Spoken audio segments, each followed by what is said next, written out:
Muito obrigado por essa acolhida tremenda, pelas palavras. Obrigado a vocês pela presença aqui essa noite. Para mim é um privilégio estar pela primeira vez aqui em Manhuaçu, ainda que já conheça de muito tempo a cidade, por conta do meu tio, Dr. Maurélio, que faleceu recentemente, mas que era uma referência em relação à medicina e ao que ele fazia aqui. Minha irmã já teve várias vezes aqui, já é proprietária de um pedaço de terra por aqui. Então, hoje eu tive essa oportunidade de estar conhecendo a cidade, pelo convite do meu primo, o Maurélio, para o evento do café que aconteceu ontem e hoje aqui, e para falar agora sobre essa ação empreendedora. Então, realmente é muito... Deus não faz nada pela metade, tudo tem um propósito que nós nem alcançamos no primeiro momento. Então, para mim, já tem sido uma tremenda bênção tudo que está acontecendo, tanto pelo evento, os relacionamentos, os contatos, pessoas que você conhece, que estão se interligando aqui, e também por rever amigos, né, como o pastor Sérgio, que foi um bônus total aqui. Eu não pensava que eu ia encontrá-lo aqui, de muitos anos juntos, com Índias Nações, com o trabalho missionário na Alemanha. Estava lá semana passada, inclusive, estava falando para ele, e ainda estou com o meu relógio aqui, com um fuso alemão. E com o Índias Nações, que trouxe para o Brasil o irmão Yun, o autor daquele livro O Homem do Céu, né, que o Sérgio que fez toda essa correlação. Foi uma tremenda bênção na época. E eu lembro disso porque esse chinês, que hoje mora na Alemanha, veio para o Brasil. Eu li o livro dele na época em que estava com o nosso projeto missionário Índias Nações, que era um projeto de missões reversas. Ou seja, um grupo de igrejas no Brasil, na década de 90, se reuniu para pensar como que Deus fez para trazer a palavra até o Brasil. Como é que chegou até aqui? Qual foi o percurso? E como não é um assunto aqui, eu vou só passar por cima disso rapidamente, mas a primeira igreja evangélica no Brasil foi fundada por um escocês congregacional na época de Dom Pedro II, em Nova Friburgo. E, então, a Escócia é o país que traz um missionário ao Brasil para falar de Jesus para brasileiros. O evangelho chega à Escócia através do St. Patrick, que é o padroeiro escocês famoso, que era um jovem no século V, romano, morando em Londinium, que é o nome de Londres na época. Ele foi capturado pelos celtas, foi feito prisioneiro, 20 anos ficou prisioneiro na região da Irlanda, da Escócia, e Deus deu a ele uma mensagem, ele era cristão, dizendo que ele devia entrar num barco e que ele ia ser salvo. E esse barco foi parar na França, e ele foi para uma cidade francesa na época chamada Lugdunum, que hoje é Lyon, que é um grande centro cristão. Hoje já teve mais de 1000 igrejas ali, até hoje tem uma forte presença da Igreja Católica em Lyon, e ali ele se tornou um bispo e voltou como missionário para pregar o evangelho na Irlanda e na Escócia. Evangelizou toda aquela região. E então, Escócia, Irlanda, França. O evangelho chega em Lugdunum, ou em Lyon, através da ação missionária da igreja de Éfeso. Então, um discípulo de João vai para lá e começa e prega o evangelho em Lyon e cria a igreja cristã ali. Éfeso, Jerusalém, como nós conhecemos a palavra. Então, se você for traçar a sua linha genealógica, você vai passar pela Escócia, pela França, pela Turquia, onde está Éfeso, e Israel. E nós então falamos sobre missões reversas, dos confins da terra, de volta para Jerusalém. E começamos a pensar, vamos montar igrejas, parcerias e estruturas missionárias nesses lugares. E, longa história curta, o primeiro pastor não escocês ordenado por uma igreja na Escócia foi um missionário de Índias Nações lá em Glasgow, um brasileiro. Hoje existe uma igreja em Lyon, que é uma das grandes igrejas cristãs lá, chama Le Ciel Ouvert, que quer dizer os céus abertos, do missionário que nós enviamos para Índias Nações, para começar uma igreja ali. Em 2002 ela tomou muita força quando houve a Copa do Mundo, e o Edmilson, jogador brasileiro da seleção, foi jogar no Olympique de Lyon. E aí então ele começou a frequentar a igreja e tornou-se a igreja dos esportistas ali. E começou uma casa de oração em Éfeso, que hoje não tem, mas que Turquia é um lugar complicado, né? E esforço dos irmãos da Europa, e eu estou falando então dessa época dos anos 90, anos 2000. Esse esforço tem uma longa história por trás, muitas igrejas aqui da região de Manhuaçu, o pessoal de Vitória, que participaram ativamente do Ide das Nações. Naquela época eu li o livro O Homem do Céu.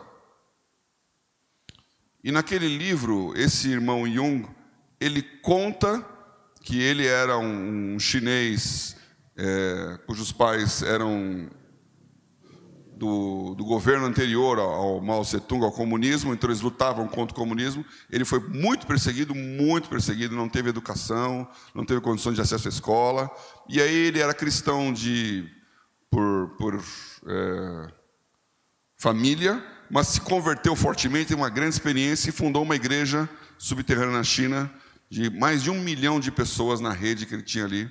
E essa igreja foi tremendamente perseguida na época do governo comunismo. Ele foi preso muitas vezes, foi torturado, e Deus deu a ele uma palavra, uma visão: missões reversas, dos confins da terra, de volta para Jerusalém.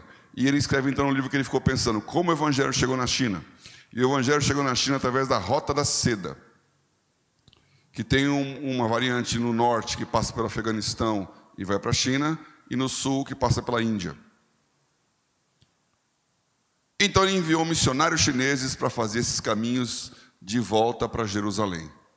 E o que me impactou demais, e o Sérgio ajudou bastante naquela época, foi quando eu vi isso, ali estava escrito que na mesma época, no mesmo tempo, Deus tinha nos tocado aqui no coração dos confins da terra do Brasil para fazer de volta a Jerusalém, e um chinês para fazer de volta de Jerusalém. A igreja de Vitória tinha enviado missionários para o Afeganistão, para Cabul. E esses missionários encontraram ali uns chineses. Então você imagina um negócio desse. Você manda um brasileiro para o Afeganistão, e lá ele encontra um chinesinho que veio da igreja do irmão Yun, que veio lá para pregar o evangelho, e os dois se encontram. Dos confins da terra do leste e do oeste, indo para Jerusalém. Aí a gente pensou, temos que trazer esse homem para o Brasil. E foi muito importante. Naquela época eu era membro da diretoria do Conselho de Pastores de São Paulo.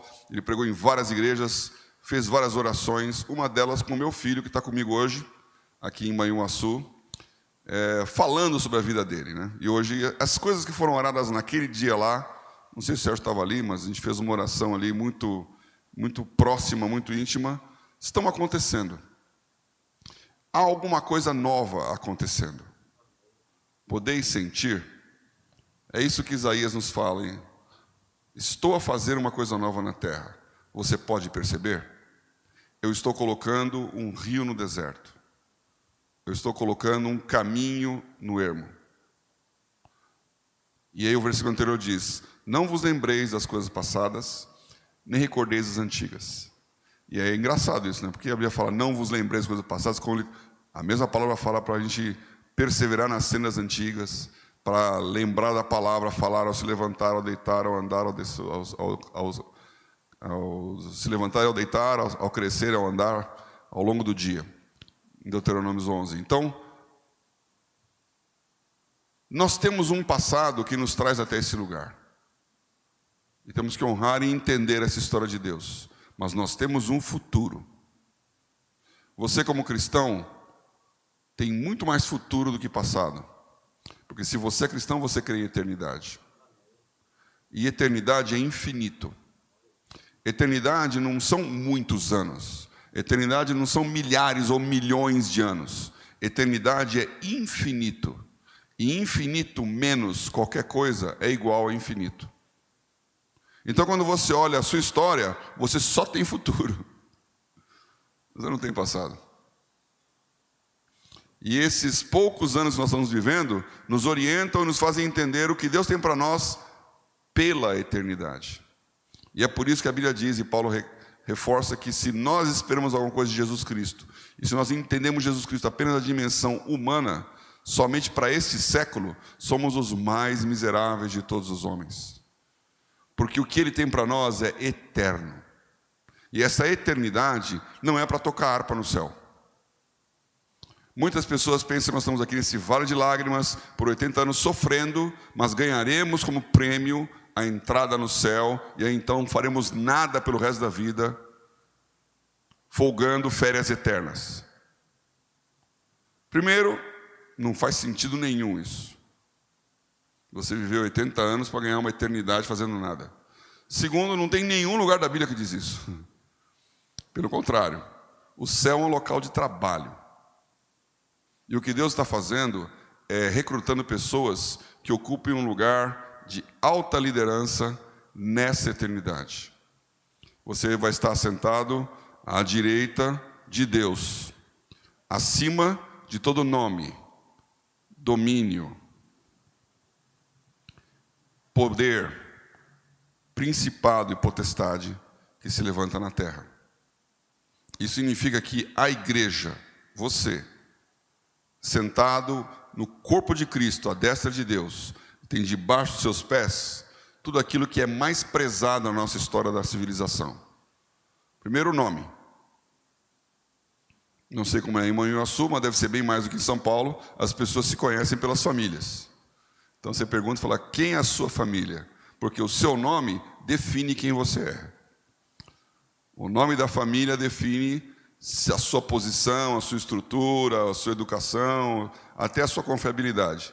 São Paulo é uma cidade de já milhões de pessoas, não tem tanto assim.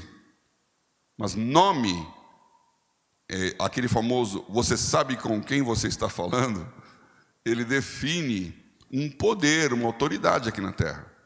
Esse nome tem um domínio, isso é uma função matemática, né? Função domínio. É uma região. Se você vai no cartório aqui de Manhuaçu, lá está escrito que a minha irmã, que chama Lavínia, tem uma propriedade. Então o nome dela define um domínio, que é o lugar que é dela, porque ela comprou. Então tudo que é terra é um domínio em cima de um nome. E isso durante séculos definiu riqueza, propriedade rural. Esse domínio, ele está debaixo de um poder. E nós estamos discutindo isso em 2022 como ano de eleição no Brasil. Nós estamos discutindo quem está à cabeça dos poderes. Porque nós estamos elegendo um presidente, que é o poder executivo, os deputados e senadores, que compõem o poder legislativo, e esse presidente próximo vai eleger, vai indicar mais pelo menos 2 ministros do poder judiciário. E esses poderes, eles são invisíveis, mas eles mexem na sua vida muito mais do que você imagina. Porque uma canetada em Brasília acaba com o teu emprego, muda a sua estrutura de previdência, altera a sua capacidade de sobreviver para pior ou para melhor. Poderes regem, são as nações, os povos, os reis que têm o poder sobre a terra. Acima disso estão principados, e aí são entidades espirituais. Que você entenda como quiser, mas no mínimo nós sabemos que Jesus Cristo, ele estava representando como um príncipe, um principado que estava sobre os seus ombros. E em oposição a ele havia Lúcifer, o príncipe das trevas, do mal. E são principados que se duelam como aqueles 2 querubins diante da arca. Mas acima do principado está o rei, o reino. Então esse texto de Efésios nos diz que nós estamos, como igreja, com os nossos pés acima de principados, poderes, domínios e nomes. Não te parece que isso é muito mais importante do que vai acontecer nos próximos 30, 40, 50 anos da sua vida aqui? E que participar desse governo que é a igreja, que vai julgar os anjos, que vai ter autoridade sobre todo o universo, é a coisa mais importante que você pode se preparar?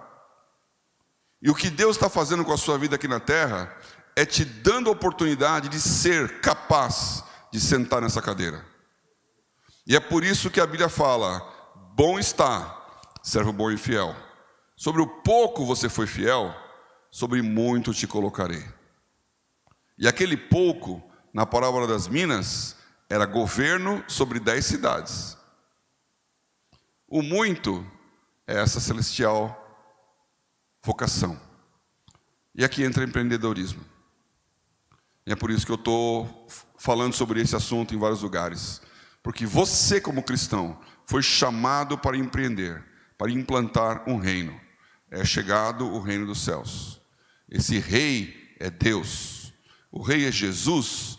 É rei, é um príncipe que se torna rei, e que ele mesmo diz que ao final, quando a morte for vencida, ele vai entregar todo o poder, toda a glória, toda a honra àquele de quem ele recebeu, que é a Deus.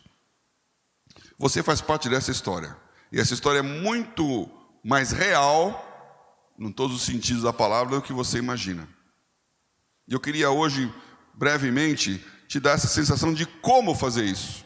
Porque a sua mentalidade, ao longo de todo o tempo, eu não conheço vocês, mas eu posso afirmar, vocês foram educados, catequizados, ensinados a pensar com a mentalidade de escravo e não com a mentalidade de rei. Então o que você deseja é trabalhar pouco, ganhar muito. O que você deseja são férias eternas. Sabe quem tem férias eternas? Sabe quem não trabalha nada e tem casa, comida, lavada, roupa de graça? É um prisioneiro numa prisão. Ele não tem liberdade. E esse duelo do bem contra o mal é isso. Você vai empreender, arriscar, você vai pegar o seu talento e multiplicar. E aí é risco. Você pode perder, você pode ganhar, ou você vai guardar, proteger, ficar com medo e falar: toma o que é teu. Como empreender? Como crescer? E aqui então, eu quero falar,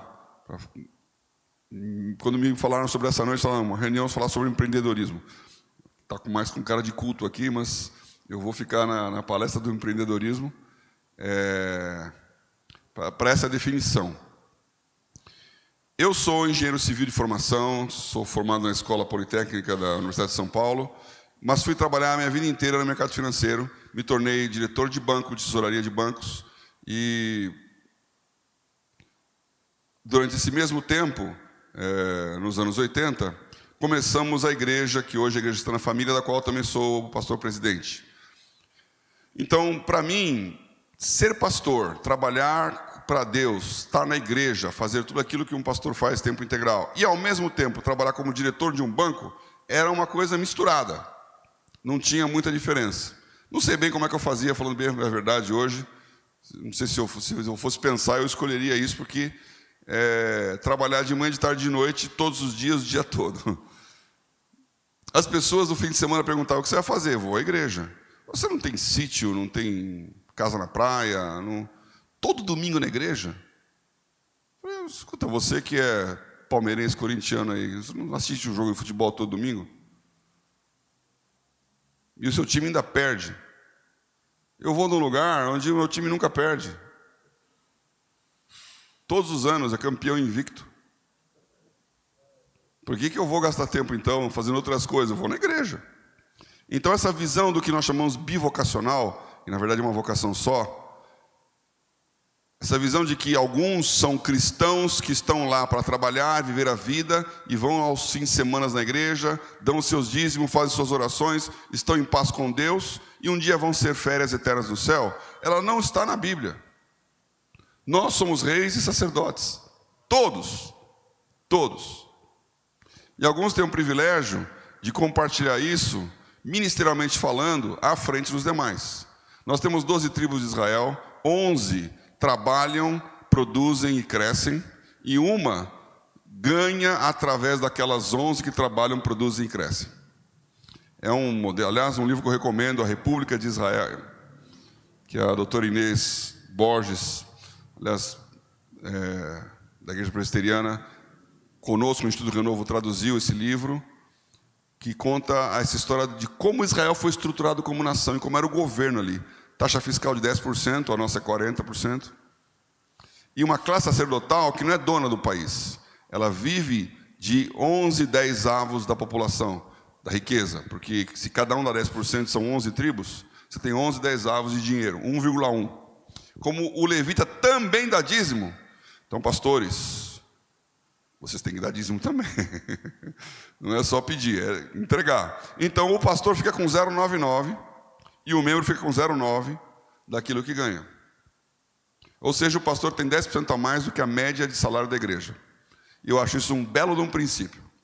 Porque tem igrejas que pensam que o pastor é o funcionário de todos, que tem que trabalhar para aquelas pessoas que são as donas do pastor. E tem, mais recentemente, pastores que acham que eles são donos de todos, e que eles são os donos da empresa igreja que eles fundaram, e são milionários empresários cristãos. E a Bíblia não coloca assim. Esse empreendedorismo, esse lugar seu no reino é importante. Então eu experimentei isso a minha vida inteira.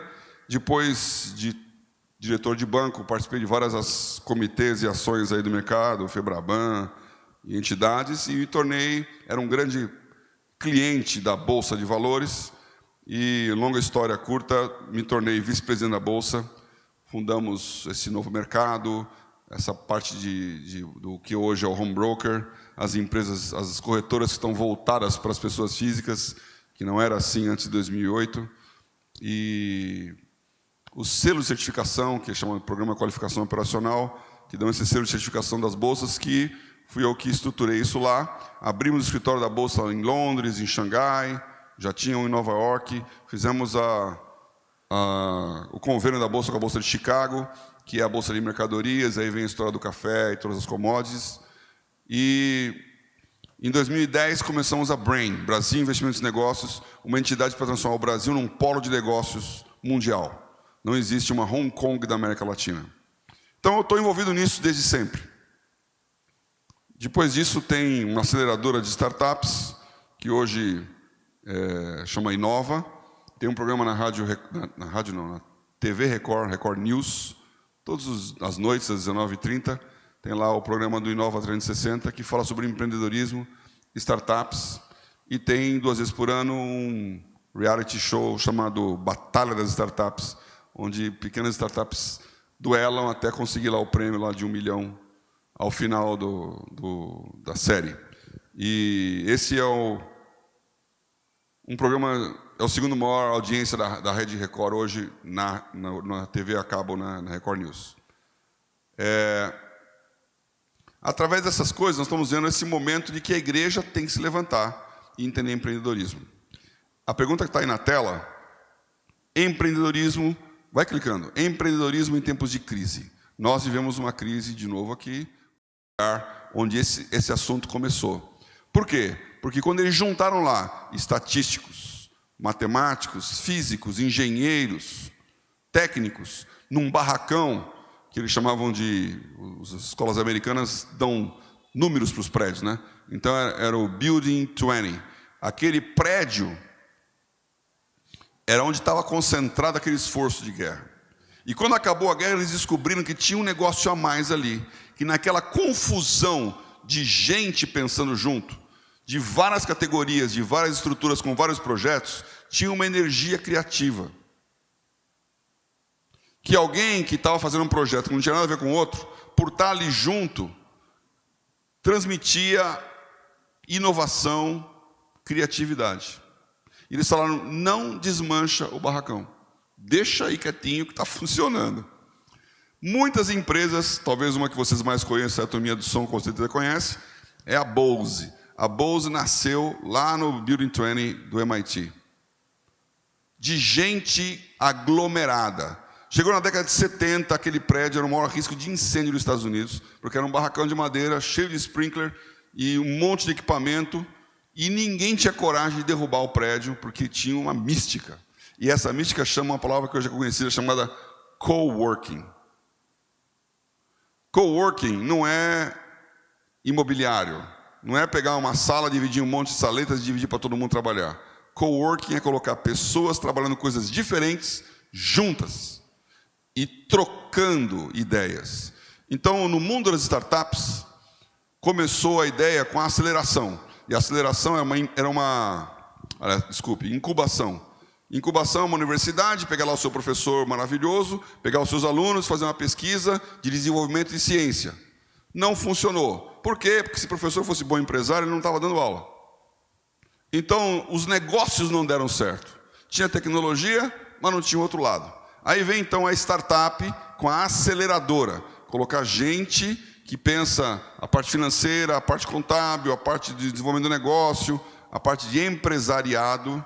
E aqui é muito importante, empreendedor e empresário são coisas diferentes, porque o empreendedor tem a ideia, a sacada, o empresário ele bota no chão. O empresário é um gerente, é a gestão, ele cuida da parte financeira, que é fundamental, administrativa, fluxos, logística. O empreendedor tem as ideias, geralmente uma atrás da outra, bota o negócio num bolso, o negócio no outro, e o empreendedor e o empresário é muito difícil de andar junto.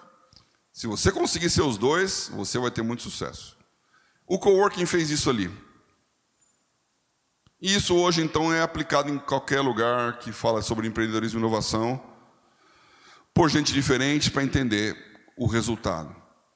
Qual é o lugar que você imaginaria em que gente diferente, que pensa coisas totalmente diferentes, anda junto e trabalha junto? Esse lugar é a igreja. Só que vocês estão dispostos assim, ó, púlpito, plateia. Não existe uma integração de um com o outro, de todos olhando, eu falando aqui. E ok, há momentos para isso mesmo, mas vocês estão trabalhando juntos. A igreja vive ministerialmente junta. Homens, mulheres, crianças e velhos coexistem de uma forma harmônica, funcional. A igreja é a maior empresa de RH do mundo. No Dia das Nações, esse mesmo evento, nós tivemos um evento em Atlanta, e eu fui lá falar, e fui recebido na casa de uma pessoa lá em Atlanta, que eu nunca tinha visto na vida. Eu, como Bank of New York, como Bolsa, viajei muito, muito, mais do que eu gostaria, inclusive. Estou por aqui de avião, passaporte e todas essas coisas aí. E você viaja nesses lugares, fica em hotéis 5 estrelas, você é recepcionado, tem limusine na porta, vão levar para os restaurantes. No final do dia, está na porta do hotel, você e o seu quarto. Aquela mulher me recebeu na casa dela e falou: pastor, eu vou ter que trabalhar amanhã, vai ter lá o seminário, o senhor dorme aqui na minha cama, aqui está a chave do meu carro, aqui está a chave da casa, a geladeira está aí, a casa é sua, nós nos vemos à noite. E ela foi embora. E eu fiquei naquela casa, olhando aquele lugar, e fiquei pensando, só a igreja pode fazer com que uma pessoa que nunca me viu na vida abra a porta da sua casa para eu ficar, porque eu sou membro do mesmo corpo. Há uma conexão de você com qualquer pessoa em qualquer lugar do mundo que professa o mesmo Cristo como Senhor. Há uma autoridade quando você fala, eu sou cristão. E quando um romano pegava lá e desenhava no chão aquele peixe, e o outro identificava, ele era casa, ele era irmão. Quando em Jerusalém a igreja se reunia, era nas casas partindo pão e na igreja celebrando, todos os dias. Coworking. Eu voltei agora dessa viagem da Europa, eu tive a chance de ir num lugar na Alemanha, não sei se o Sérgio conhece, Füssen. É uma cidade lá dos castelos. Aquele castelo da Cinderela lá do Walt Disney, dizem que foi feito lá em cima de um lugar pertinho ali de Füssen. Füssen é uma cidade fundada no ano 750 por São Magno. Hoje o irmão me cumprimentou aqui e falou, meu nome acho que é Magno, né? Eu fiquei pum. Porque eles chamam de Magna. E quando você vai ver a história no ano 750, e eu entrei naquela ermita que hoje é um mosteiro, e tem a história dele desenhada em 1500 quadros, mostrando a história ali. Magno era um irlandês, filho do rei da Irlanda, chamado Magno Aldo. Deus falou para ele, vai pregar o evangelho lá na Europa. Ele pega os monges que foram evangelizados pelo St. Patrick. E o St. Patrick, quando ele evangelizou, ele não fazia apenas falar de Deus. Estou falando do ano 450, Império Romano vivo ainda. Ele criava abadias em cada lugar que ele pregava ao longo da costa da Irlanda. E em cada abadia ele criava um scriptorium, que era onde você copiava a literatura. E a literatura greco-romana e cristã. Coisa que a igreja católica da época não queria. Ela destruía tudo que era pagão. Mas o St. Patrick achava, não, Deus fez, não é pagão.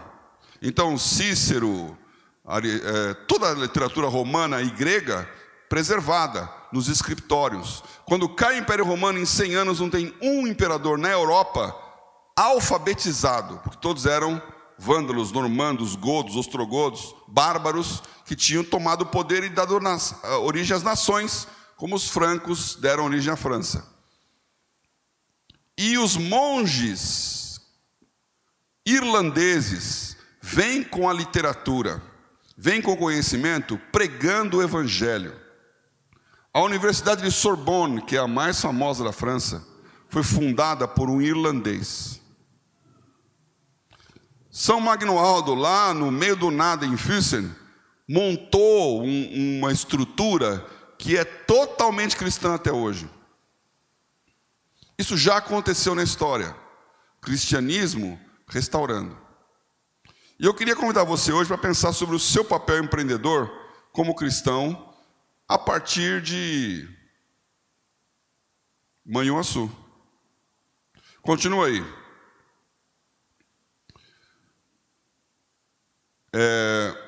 Nós vivemos no que a gente chama de ecossistema, né? O ecossistema, ele é composto por seres vivos como nós aqui e um ambiente. E esse, vai girando aí. Seres vivos e um ambiente. E o que é a sustentabilidade das empresas? Pode clicar todo o slide aí que já vai tudo aí. O que é sustentabilidade, que é a palavra da moda? É algo que seja durável ao longo do tempo, equilibrado.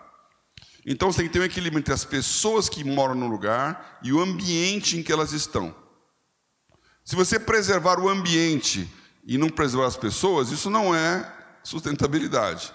Então o habitat não é ecossistema.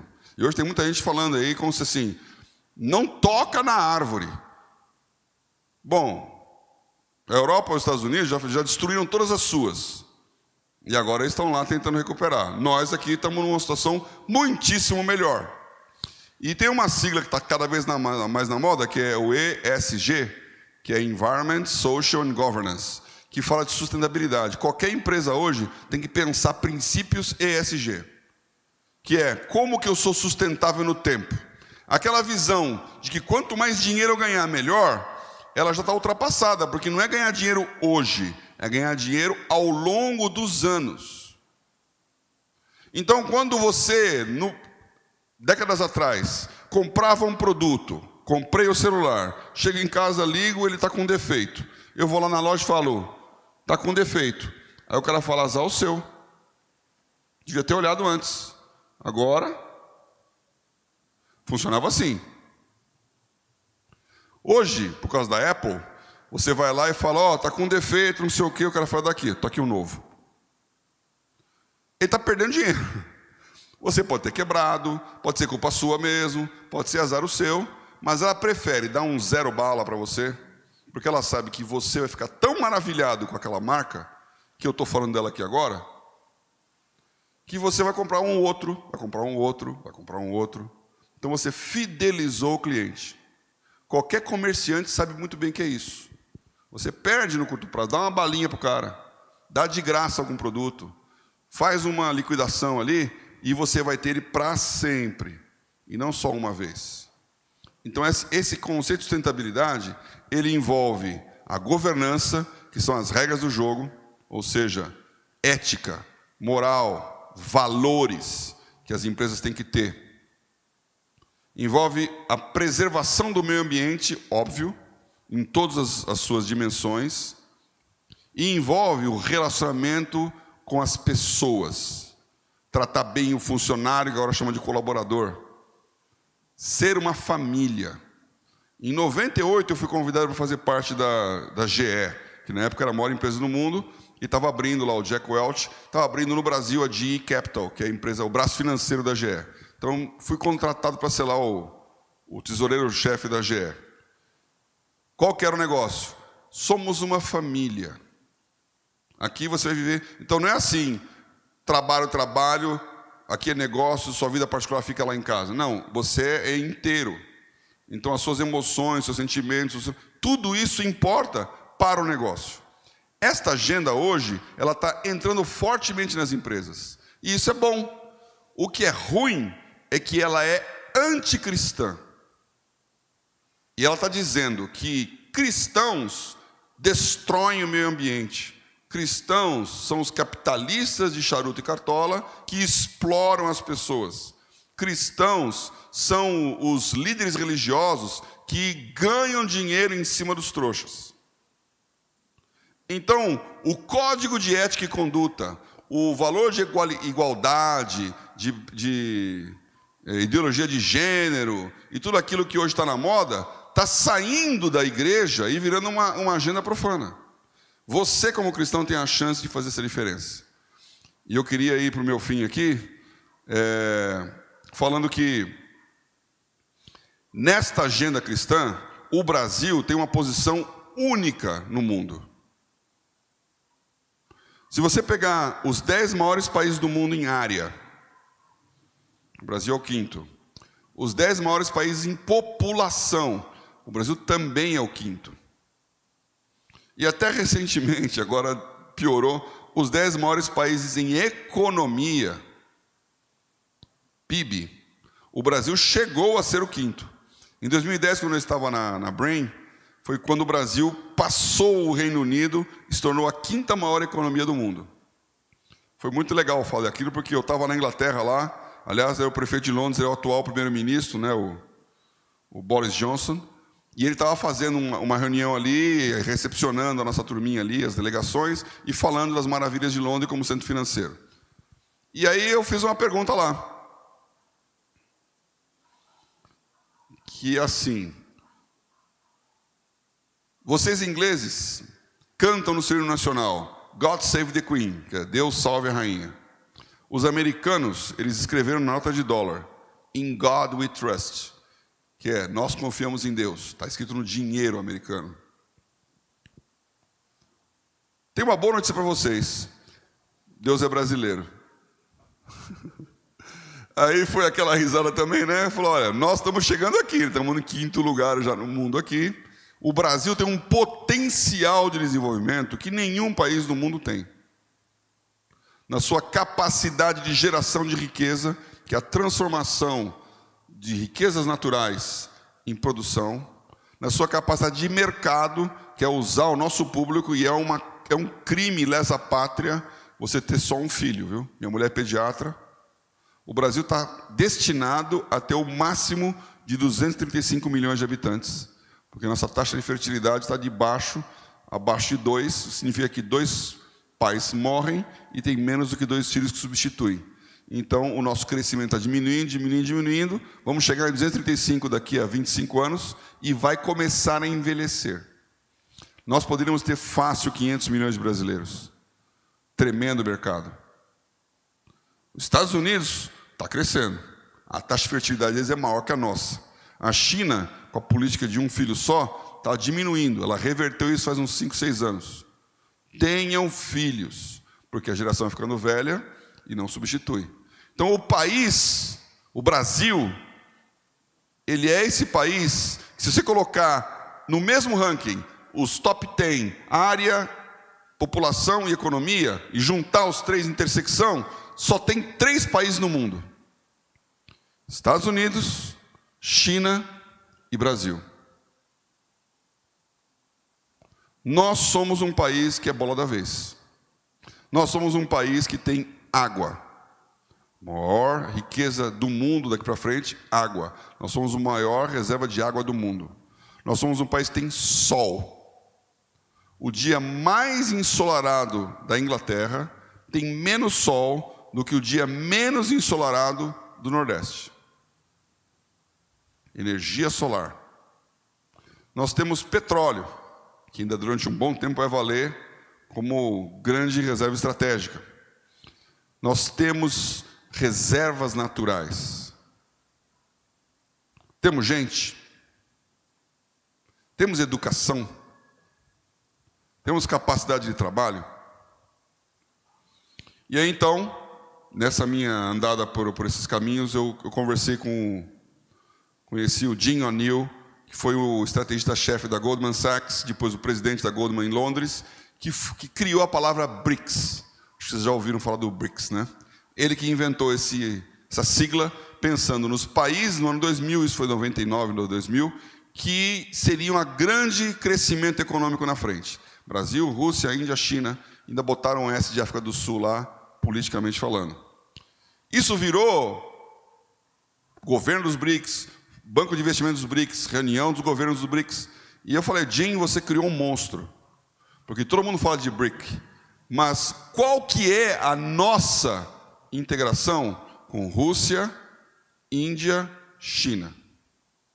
O que nós temos em comum com esse povo? Nós somos o segundo maior país cristão do mundo. Estados Unidos, Brasil. Nós somos o país que faz a interface do leste com o oeste. A Europa e os Estados Unidos não são bem-vindos na Ásia e no Oriente. O Brasil é. Nós somos o país que tem a condição de fazer essa ponte de uma civilização judaico-cristã, que é a modernidade. Outra pessoa que conheceu nesses anos foi o Vishal Mangavaldi, que escreveu esse livro famoso, é o livro que mudou o seu mundo. É um indiano falando da Bíblia. Grande cristão, baita de um livro. Nós criamos com a civilização cristã ocidental o mundo como ele é hoje. A riqueza hoje está indo para o leste, para o Oriente. Já tem mais dinheiro na Ásia, que tem China, Japão, Indonésia, do que no Ocidente, com toda a Europa e Estados Unidos. E o Brasil é essa intersecção. Então nós estamos num lugar estratégico. Nós estamos num momento estratégico. Nós estamos levantando uma geração que se compara aos Estados Unidos há 150 anos atrás. Há 150 anos atrás, nos Estados Unidos, cristãos estavam fazendo a diferença.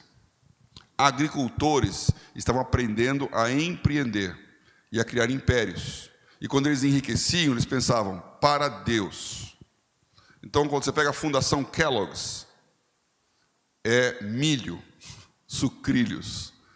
O Kellogg's, o original, cristão, dizendo, nós vamos fazer uma fundação para promover o bem-estar no mundo inteiro. Quando você fala o Rockefeller, até a morte, professor de escola dominical, criou a empresa maior do mundo, que é a ExxonMobil. Era maior do que o governo americano. Teve que dividir as empresas, Chaco, a Mobil, todas, petroleira. Fundação Rockefeller, mudança do mundo. Os grandes empresários americanos, cristãos, Colgate, começa dando o dízimo, termina ficando com o dízimo. E 90% vai para a obra. E Deus enriqueceu essas pessoas e eles pensaram, nós vamos evangelizar o mundo. E nós brasileiros fomos evangelizados por eles. Dinheiro deles. Eu estou no Tela, queria tirar essa apresentação e colocar do Tela ali. Estou no Tela como presidente, o Tela é um instituto chamado Tecnologia, Empreendedorismo, Liderança e Ação. Comigo, vice-presidente, é o Antônio Cabreira, que é membro do conselho do Mackenzie. E nós nos reunimos no Mackenzie várias vezes lá. E eu já perguntei, não sei se vocês sabem, quem foi Mackenzie? Que dá um nome para essa universidade que é a maior universidade privada, mais antiga do Brasil. É uma das primeiras empresas brasileiras, não públicas, é o Mackenzie. Tem 150 anos. Mackenzie não era um pastor, Mackenzie não era um missionário, Mackenzie não era um educador. Mackenzie nunca pisou no Brasil. Mackenzie era um cristão presbiteriano americano que há 150 anos atrás mais leu um relatório sobre o Brasil, um país do futuro. E Deus falou para ele: o seu dinheiro para o Brasil. Ele era um engenheiro ferrovias, que era o crescimento dos Estados Unidos. E ele pensou: tem estrada de ferro no Brasil? Não. Então, vamos montar uma escola de engenharia para formar engenheiros para fazer estrada de ferro, porque é a estrada de ferro que vai fazer a globalização do país, que foi o que aconteceu nos Estados Unidos. O dinheiro dele fundou a Universidade de Engenharia do Mackenzie, que é a Universidade de Presbiteriana Mackenzie até hoje. Você pode ser um Mackenzie. Você pode receber de Deus a graça de enriquecer e crescer e entender que o dinheiro não é seu, é mordomia. Agora você tem que primeiro tirar a sua visão de empregado. O meu negócio é transformar CLTs em CNPJs. E ajudá-los com isso. E o Tela está aí para ajudar. Nós temos a Escola de Empreendedorismo Cristão. Então você entra lá na internet, Tela Negócios e Missões, está no Instagram, é o site, e você ali pode entrar lá e se fazer um curso online da Escola de Empreendedorismo Cristão, para entender a visão cristã de negócios e a conexão cristã de networking. Você pode aqui em Manhuaçu montar uma empresa global, porque a tecnologia permite isso. Então estamos lá no Tela, estou eu, está o Cabreira, que é dono de um grupo. O Cabreira foi o mais jovem ministro da Agricultura do Brasil, é a terceira geração de um grupo de agronegócio. Está lá o Neif, que é o pastor, aliás, presbiteriano também, ele vem da 8ª Presbiteriana de Belo Horizonte, é pastor lá em Belo Horizonte hoje. Somos o conselho do Tela. E os empresários estão conosco ali. Então tem o Antônio Torres, que é o dono da Forte Leve, aqui do Espírito Santo. Uma tremenda visão cristã, Instituto Água Viva, evangelizando o Nordeste. De centenas de igrejas plantadas no Nordeste, Instituto Água Viva, Forte Leve, Caixa d'Água. A maior empresa de caixa d'água da América Latina. O Estélio Tolda, aliás também presbiteriano, cofundador do Mercado Livre. Precisa dizer quanto ele ganhou de dinheiro nessa pandemia aqui, né? Mercado Livre. São cristãos que estão em ebulição. E nós fizemos o nosso Tela Talks, que é o evento, foi no Mackenzie, evento falando de inovação e tecnologia. 20 pessoas, durante 20 minutos cada um, falando do seu negócio. Nanica, hoje a Nanica é a maior empresa online de venda de doces do Brasil. Cristão. Bíblia JFA, foi falado aqui. É um jovem que é da minha igreja, que é meteorologista e astrônomo. Brilhante, brilhante. Trabalhava num projeto do INPE com a NASA sobre satélites. Ele fez um curso de evangelização porque ele era noivo de uma menina da igreja. Ele não acreditava em Deus. Ele fez o curso que a gente chama de SAL, que é um curso de evangelização com perguntas e respostas. E ao final do que ele deu na hora lá, ficou. Hoje é o segundo maior aplicativo de Bíblia do mundo. E é o maior do Brasil. Tem 45 milhões de downloads. 4 milhões de usuários continuamente lendo a Bíblia no seu celular. Bíblia JFA conecta. Grupos, estudos, aí vou falar muita coisa, não tem tempo aqui não. Entre no Tela. Veja o que você pode fazer para reciclar o seu pensamento. Você que é jovem, seja empreendedor, pense fora da caixa. Você que já é empresário, como que você se conecta com outros empresários cristãos para entender o que nós estamos falando de bivocacional?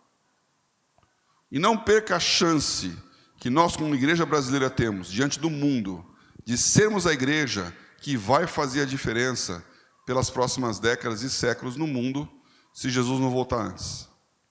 Nós estamos aqui para apoiar, para ajudar e para fazer o que possível para que você empreenda. O Tela é para a igreja, pela igreja, através da igreja. Deus abençoe vocês.